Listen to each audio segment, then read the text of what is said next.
Hi everyone. So this is our lecture on chapter 3, at least the first part of it, on clear thinking and writing. So, we've been spending the past couple of weeks looking at arguments, trying to understand the argument somebody is trying to present to us, which means, what is the main point? What is the belief that somebody's trying to convince others to believe in? And what are the reasons to believe it? And some of us sometimes have difficulty trying to figure out what the argument is. And in real life, it can often be difficult. And it's not because the argument is necessarily complicated, but sometimes the people presenting the argument aren't really presenting it in a very clear way. So, a major culprit of this is sometimes people don't give enough information in order for others to get a grasp for their argument. They may be missing a larger picture, a broader context in which what they're saying would make more sense to us. Or sometimes there are definitions that are missing that would make it easier for us to understand what they're trying to say. In a broad sense, there are two major culprits of this confusion, and one is vagueness. We'll talk about that first. And another is ambiguity. We'll talk about that second today. Okay, so first, one thing that'd be interesting to think about is when we see people speak, or when we hear them speak, or see what they write, and we notice that it's hard for us to see the argument. Can you think of any reason why somebody would do that intentionally? Why would somebody choose to present their ideas but have it so that their argument isn't very clear? Well, let's take a look at the former chairman of the Federal Reserve Board, Alan Greenspan, and he was uh, famous for saying things that were often really confusing. Here's an example. It is a tricky problem to find the particular calibration in timing that would be appropriate to stem the acceleration in risk premiums created by falling incomes without prematurely aborting the decline in the inflation generated risk premiums. Now, even if you do have a degree in economics or finance, this sort of statement is intentionally supposed to be confusing. Why would Alan Greenspan, while the chairman of the Federal Reserve Board, say something like this? Well, if you know anything about how interest rates work or how the markets work, what the chairman of the Federal Reserve Board often says can have a dramatic impact on the financial markets. So Greenspan would intentionally try to present information in as confusing a way as possible, not in order to not stir the pot and create dramatic fluctuations in the financial markets. Right, this is completely intentional. You can imagine if speaking of the weather, what this might sound like. Alan Greenspan's version of describing the weather may sound something like this. I would generally expect that today in Washington, D.C., the probability of changes in the weather is highly uncertain. But we are monitoring the data in such a manner that we will be able to update people on changes that are important. So he says a lot of things without really saying anything. And lots of politicians would do the same, right? Where if you are very clear on what you believe in, you tend to divide people between those that agree with you or those that disagree with you. And sometimes politicians will be intentionally vague with what they say in order to try to keep as many people on their side as possible, right? So let's talk about vagueness. Vagueness means a statement that is too, I should say it differently. Vagueness refers to a statement that lacks enough detail for whatever the purpose is. Okay, so you can say a sentence or write a sentence, and the sentence is it's not specific, right? It's not specific enough. So the person hearing what you are saying may not really have a clear idea of what it is you are referring to. So, for instance, And if you are driving down the freeway and you see a sign that says caution, stuff and things next 4 miles, well, how specific is the sign? Does it really give you enough information to do something about it? Stuff and things is really vague, right? Not enough specific information for the purpose. The purpose of the sign is to warn you of what's coming ahead. But in this case, the sign doesn't really give you any information about what's coming ahead. Stuff and things could be dangerous, stuff and things could be fun, stuff and things could be nothing, because they could just be generic stuff like grass, right? So again, vagueness refers to not enough detail for the purpose of whatever it is that the thing is trying to do. Here you can imagine being in a meeting and you're trying to get a, a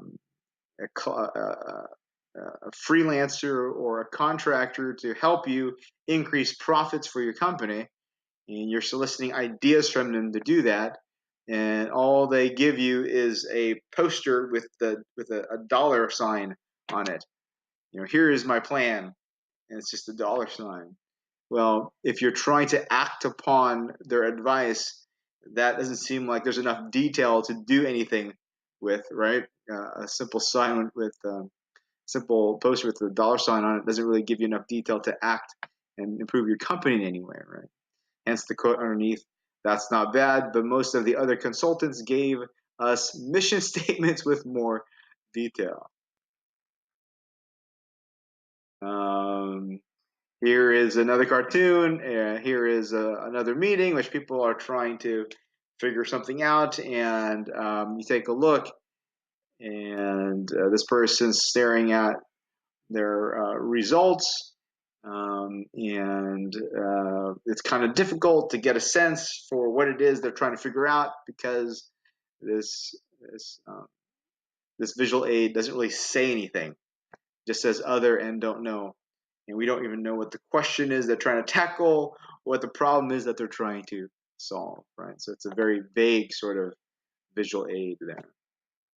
And here is a person in their cave trying to be rescued or to be found, and they're giving instructions to their friends on how to find them.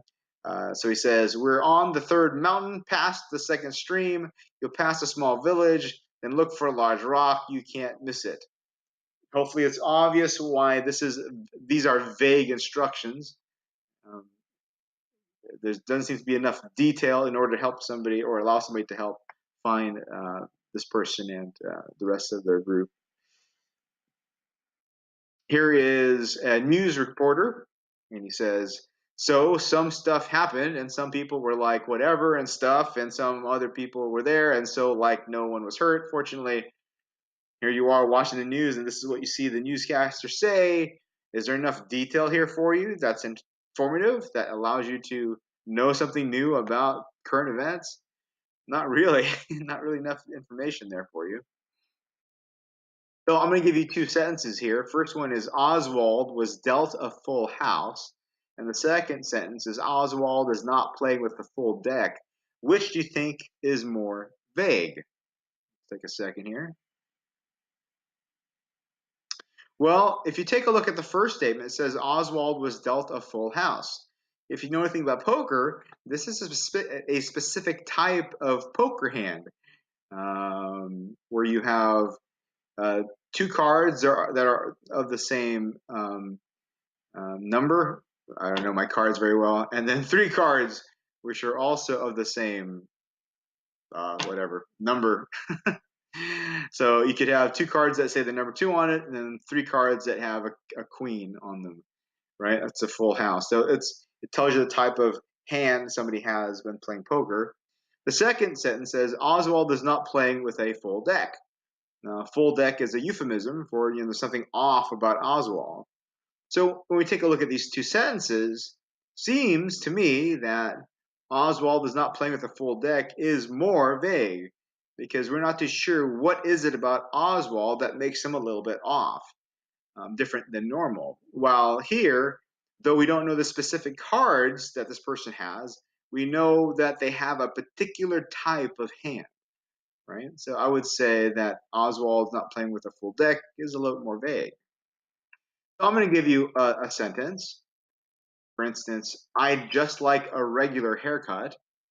And my question to you is the term regular here too vague given the context? Is the term regular too vague? Well, here you are, you go to your barber and you tell him, I'd like a regular haircut, please. Well, if it's your regular barber, if it's the person that's been cutting your hair for a very long time, they may know what you mean, right? If you walk into a barbershop for the first time, or if you walk into a barbershop and this is the first time in a long time, this may not be as detailed a description as the barber needs in order to cut your hair the way you like it, right?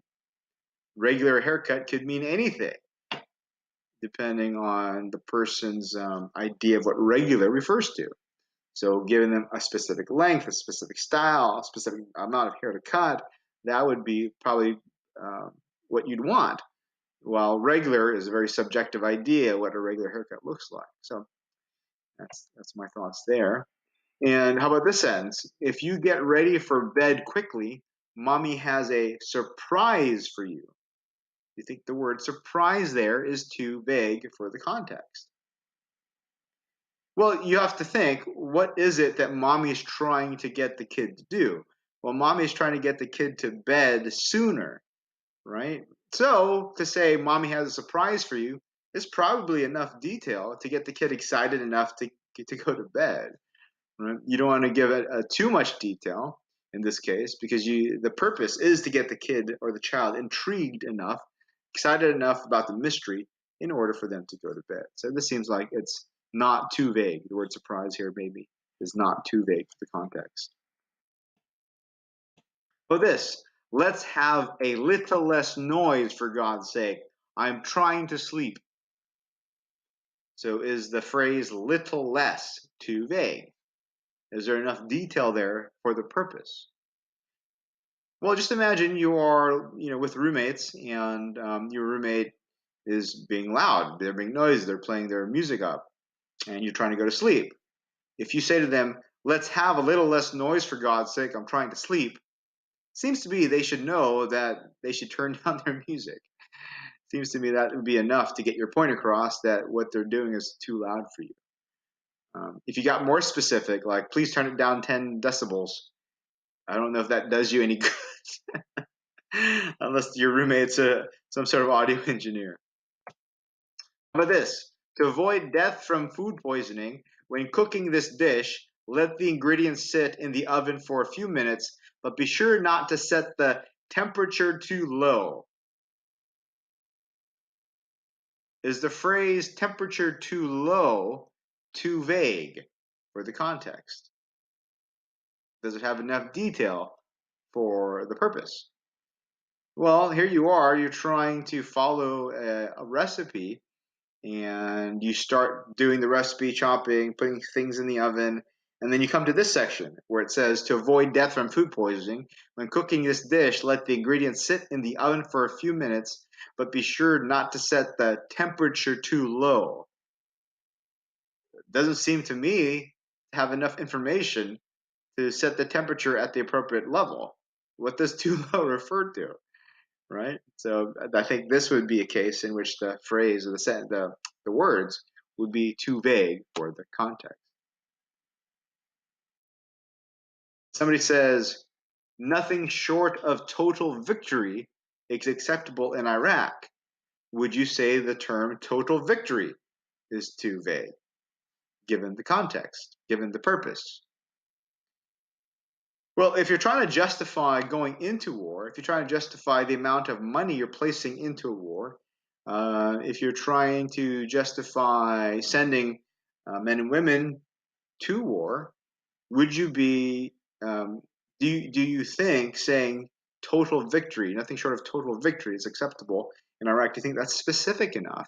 If you're listening and you hear somebody say this, nothing short of total victory is acceptable in Iraq, would you know exactly what they mean?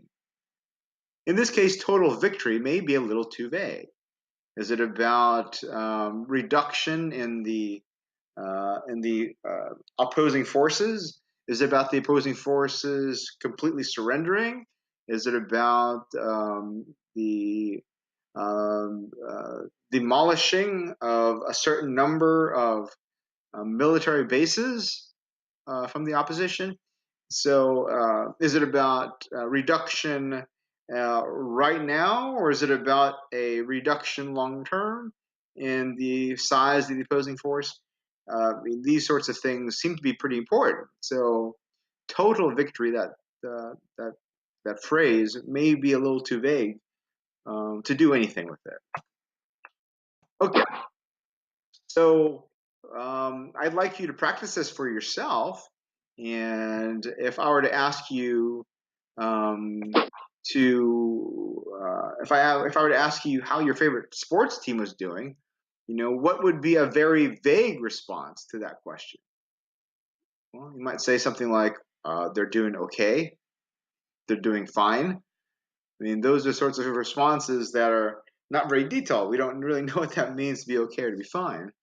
If you were to come up with a more precise response, a more detailed response, what might you say? Well, you could say, my Golden State Warriors are 30-14. You can say my San Francisco Giants are in third place, right? I mean, those are more precise things to say. If you were asked, what did you do this weekend? What would a vague response sound like? Well, you could say something like, I did stuff this weekend. That's pretty vague. People don't know what you did. He said, I did things this weekend.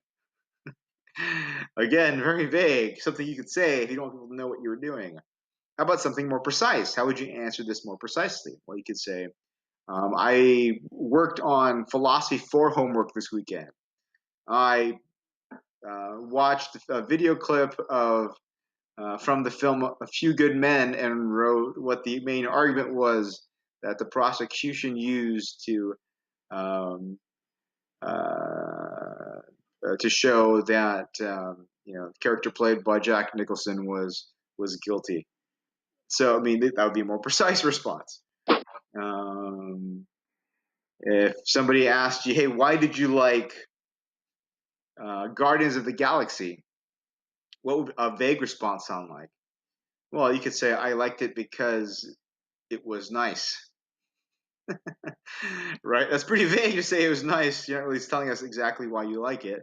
A more precise response might be something like, I liked Guardians of the Galaxy because I thought it was funny.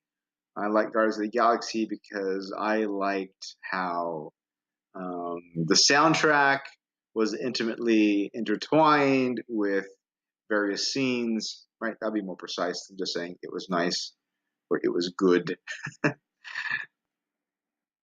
So when we meet again next, I'll have you work on our group activity, and hopefully that will help us to solidify what is meant by vagueness and what is more precise when somebody's trying to speak. Okay, so let's take a look at ambiguity next.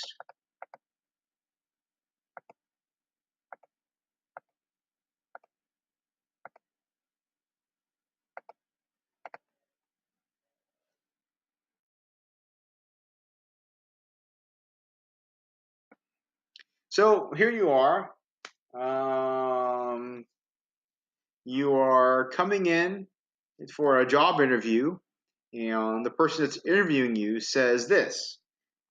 She says, about this reference of yours, he worked for me for 16 years, and when he left, I was very satisfied. The person that's interviewing you may not really know what is meant by what your reference wrote. Can you see what the confusion could be?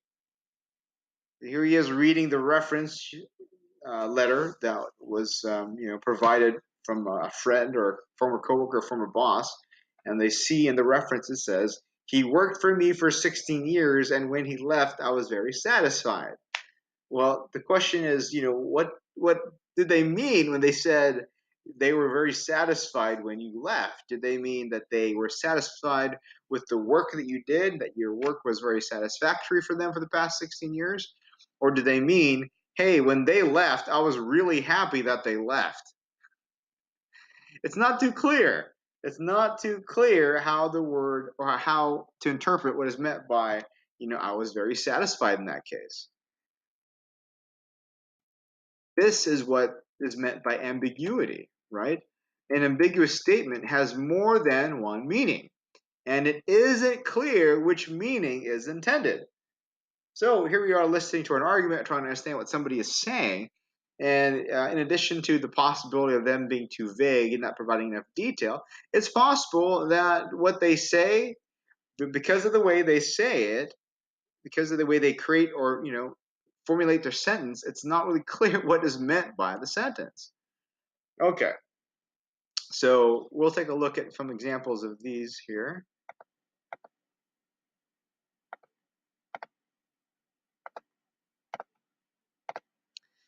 So if somebody says the pizza smells great, can you see how that sentence can be a little ambiguous?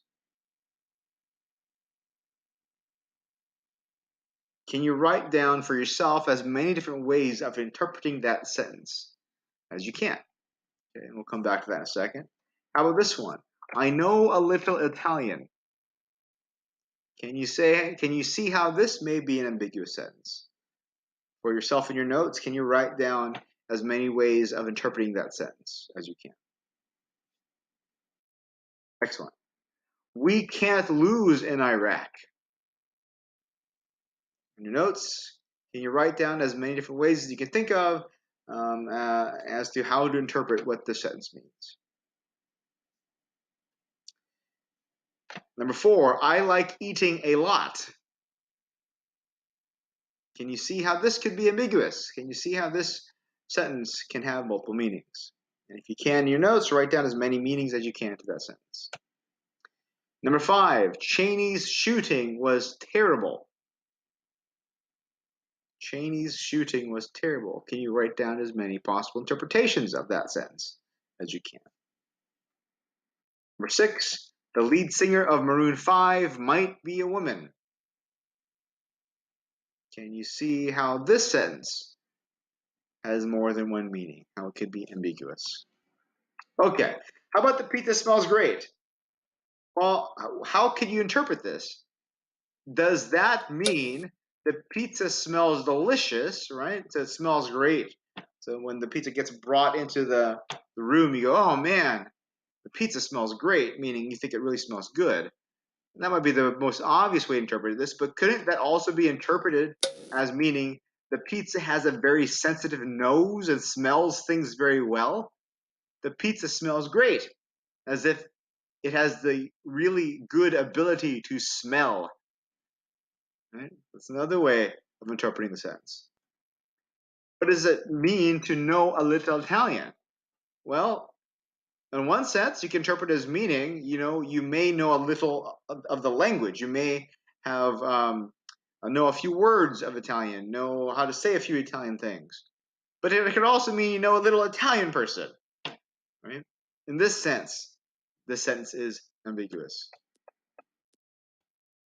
We can't lose in Iraq. Well, on one sense, you can interpret this as meaning, it's imperative that we don't lose in Iraq. It's really important that we don't lose in Iraq. On the other hand, it could also mean it's impossible for us to lose in Iraq. We can't lose in Iraq, right? Multiple meanings, which makes the sentence ambiguous. How about I like eating a lot? Well, it could mean you have a big appetite, right? And you really enjoy lots of eating. Or it could mean you like eating a lot. You like a plot of land, or you like eating a parking lot. It could mean many things. Cheney's shooting was terrible. Okay, so this could refer to how Dick Cheney is a bad shot, they're not very good at aiming and shooting well. Or this could mean that there was a shooting, right? Cheney got shot, and that's a bad thing. Both of those are very valid ways of interpreting the sentence because the sentence is ambiguous. And then this one, the lead singer of Maroon 5 is a woman. Well, it could mean that right now Adam Levine is not with the group, and instead there's a female that's singing lead instead, right? The lead singer of Maroon 5 is a woman, as if they replaced Adam Levine. Or how else can you interpret this? Well, it could mean that it turns out Adam Levine is actually a woman. Both of those interpretations are completely valid given what the statement is, right? So all of these are examples of ambiguity, of there being different ways of interpreting a sentence. And there are going to be a couple ways in which sentences can be ambiguous, right? Those couple ways are illustrated here. So in the first sentence, Linda likes candy more than Howard. Well, that's ambiguous because this could mean that Linda really enjoys her candy and she enjoys it more than Howard enjoys his candy, right? She likes it more than he likes it. On the other hand, this could mean that Linda likes candy more than she likes Howard. She's more fond of her candy than she is of some guy named Howard.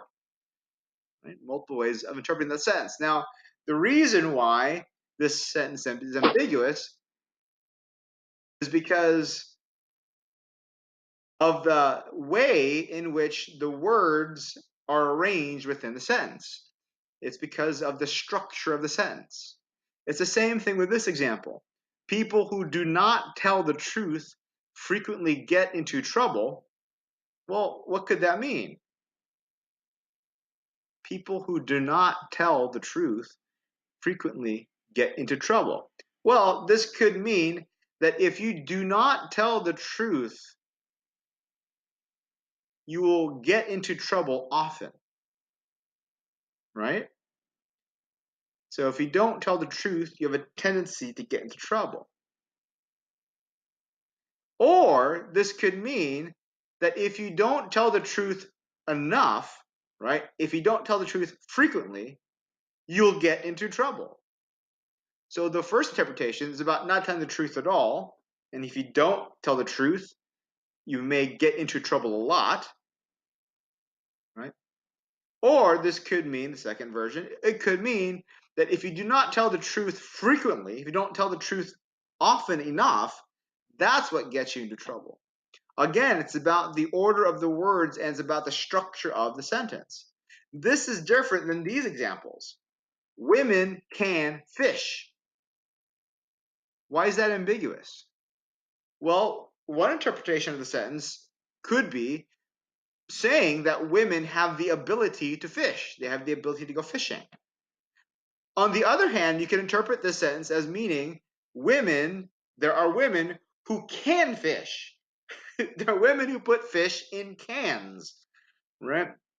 So the term can refer to the act of putting fish into cans. Women can fish. Here, the reason it's ambiguous is because the word can has multiple meanings. On one hand, it refers to the ability to do something. And on the other hand, it refers to putting things into cans. So the word can has multiple meanings. And that's what makes the sentence ambiguous. Not the sentence structure, not the word placement, but the word itself has multiple meanings. Same thing with this sentence. Charlie rents his apartment. And what is that referred to? Does Charlie have an apartment that he rents from somebody else? I mean, that could be one way of interpreting it, right? Charlie has an apartment that he's renting from somebody else. But this could also mean Charlie has an apartment that he's renting to other people. This is an issue with how there are multiple ways of interpreting the word rent. So, the first two sentences we refer to as syntax ambiguities. They're the result of the grammar, structure of the sentence. These two ambiguities in blue are the result of semantics, which means the meaning of a word or term has multiple meanings, and this is why the sentence is ambiguous. Okay? So if we take a look at these two sentences, statement A and statement B, which one has a syntactical ambiguity, right? Remember, syntax refers to ambiguity as a result of sentence structure, ambiguity as a result of the arrangement of the words within a sentence. My grandmother heard the salesman with a hearing aid. Or B, my grandmother heard the salesman who had a hearing aid. If you take a look at the first sentence is ambiguous because it can be interpreted a couple ways. When they say, my grandmother heard the salesman with a hearing aid, does this mean that grandmother was able to use a hearing aid to hear what the salesman is saying? That's one way of interpreting the sentence. Or is it saying that the grandmother heard what the salesman is saying, but it's a salesman who himself or herself is wearing a hearing aid? My grandmother heard the salesman with a hearing aid. Here, this ambiguity is a result of syntax. It's a result of the grammar structure, right? There's not a word here that's multiple meaning. It's just that the way the sentence is structured, we don't know if hearing aid is in reference to what the grandmother has, or if hearing aid is in reference to what the salesman has, right? So it's a confusion as a result of just how the English language works, right? The grammar of it. How about these two sentences? Which one of these two sentences is a result of is ambiguous as a result of a syntactical ambiguity? Again, ambiguous because of the structure of the sentence. Sentence A, thinking clearly involves hard work. Or B, clearly thinking involves hard work. Well, if we take a look at the first sentence, thinking clearly involves hard work, what does that mean? On one hand, it could mean that it's hard work to think clearly, right? It takes a lot of effort to think clearly. On the other hand, this could mean that it is obvious that thinking is hard work. Thinking, right? Thinking clearly involves hard work. Or is it thinking clearly involves hard work? Multiple ways of interpreting the sentence as a result of just the ambiguity as a result of the sentence structure, right? Because of the way they phrase it, right? Not because of a certain word having multiple meanings, but just the way they phrase it, it's not too clear if they mean thinking clearly involves hard work versus thinking clearly involves hard work. One, thinking clearly involves hard work, refers to how it's obvious that thinking is hard work, while the other, thinking clearly involves hard work, refers to how it's difficult to think clearly. Again, that's the result of the sentence structure, just the English language making it so that the sentence is ambiguous. Okay, so hopefully you have a decent grasp of ambiguity, a decent grasp of vagueness, and when we come back together on our next class, we can go through some more examples and make sure we're okay with it, and move on to another type of ambiguity, right? In addition to syntax and semantics, there's ambiguity in terms of grouping that we'll talk about next time too.